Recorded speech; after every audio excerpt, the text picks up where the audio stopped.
Hello everyone, I welcome you all to my second video lecture on cash flow and cash flow diagram concept.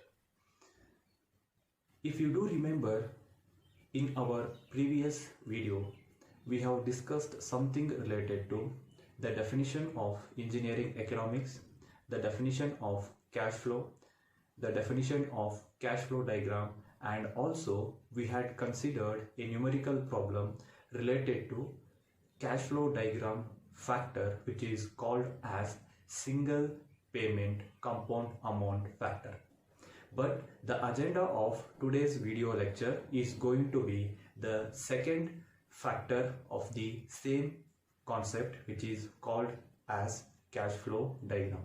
And the parameter what I am going to consider here is single payment present worth factor. And after understanding this parameter theoretically, we also will be solving one numerical problem on the same parameter to understand it in a more better manner.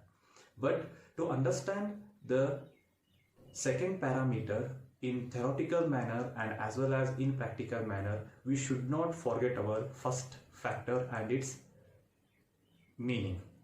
So here what we have understood in our previous video related to first factor, that is single payment compound amount factor, is if I am having a certain amount with me and if I am ready to invest that amount today itself for a certain duration with certain amount of rate of interest, then after that particular fixed period and fixed interest rate, how much amount I am going to get. This is what we have calculated in the first parameter. Again I repeat, the parameter name what we had considered in our previous video is single payment compound amount factor, again which is related to cash flow and cash flow diagram concept.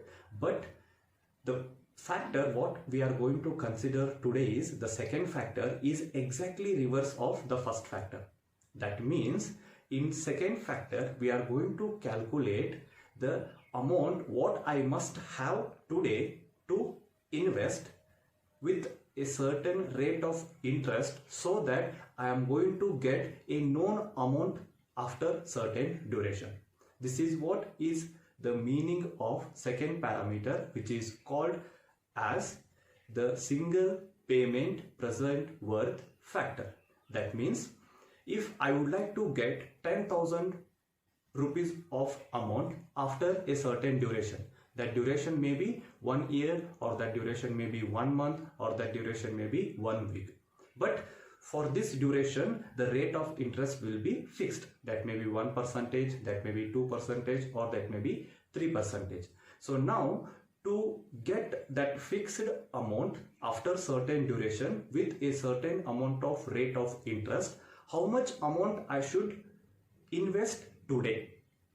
If you would like to calculate this present worth of your money to reach that particular desired amount with a certain amount of rate of interest, that method is called as single payment present worth factor. I hope I made the definition and the practical meaning very clear. So now the same practical meaning let us understand again by taking one numerical problem as an example. So here today the numerical problem what we are going to solve is a person decides to have rupees 10,795 after 10 years from now. What amount he should deposit now to provide for it?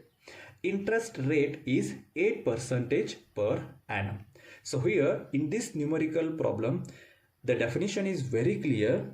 A person XYZ decides to have a total amount of 10,795 rupees. He is in that desire to get 10,795 rupees after a certain duration. And what is that certain duration? That is 10 years. So during this 10 years, the fixed rate of interest is going to be 8%. So for this condition, what we are supposed to calculate according to the second parameter is to get that 10,795 rupees after 10 years with rate of interest 8%, how much amount I have to invest today? That is what the meaning of second parameter, that is single payment present worth factor, and that is what we are going to calculate in this numerical problem. But before that, let me tell you one more very important thing. To calculate this second parameter, that is single payment present worth factor, we are having one fixed and one standard formula which is as follows. So here it is, P is equal to F into 1 divided by 1 plus I raised to n. So here in this formula, the parameters or the notations are, F means the future worth of my money, that is given as 10,795 rupees. 1 is a standard or a constant number, no need to worry. In denominator, again we have 1, again it is also a constant number, no need to worry. But here one more parameter what we have is I. So again, if you do remember in our previous video, the same parameter already we have made use. Here the meaning of I is the rate of interest, which is given as 8%, and then after the bracket we have raised to n. So here that n is representing my total duration of investment. So here in this numerical problem, the n is given as 10 years. So here it is very clear.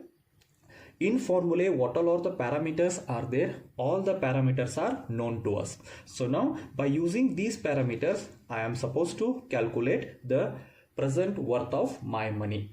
That means how much amount I have to invest today so that I can get 10,795 rupees after 10 years. So now if you look at this step, so here the every values have been substituted in this formula. So after doing the calculation, the value of P what we can calculate is rupees 5,000. So here after calculating this number, we should not forget to understand the practical meaning of this number what we have calculated. So here the number what we have calculated, that is rupees 5,000. The practical meaning of this number is, if you would like to get 10,795 rupees after 10 years of duration with the rate of interest 8%, then you must invest rupees 5,000 today itself. So your today's 5,000 rupees will be becoming equal to 10,795 rupees after 10 years. This is what the practical meaning of the number what we have calculated here. But here our problem is not completed, because after calculating this, we have to represent this entire scenario in cash flow diagram format, and that cash flow diagram format is here. So again here, if you do remember in my previous video, I have already explained you how a cash flow diagram has to be represented. So it should consist of two different types of lines, one horizontal line and one vertical line. But here always the horizontal line has to be represented with rate of interest and duration, that is I and N, the same thing I have represented. So after that, two vertical lines in this, one is for future worth and one more is for present worth, inflow, outflow. So now here the F value is already given, that is why I have mentioned that number with a arrow mark upward direction, and as we are going to calculate the P, that is why I have represented that with downward arrow mark. So after representing this here, instead of question mark, we have to write the calculated number, that is 5,000 here. So after writing this 5,000 number here, our entire numerical problem will get over. And this is all about the numerical problem based on the second parameter, which is called as single payment present worth factor. I hope whatever the numerical problem we have solved here and whatever the parameter we had considered for today's video lecture, it is very clear and it is understood by you all. So with this, let me complete my video lecture on the second parameter, that is single payment present worth factor, which is related to cash flow and cash flow diagram concept of construction management subject. Thank you all for watching this video.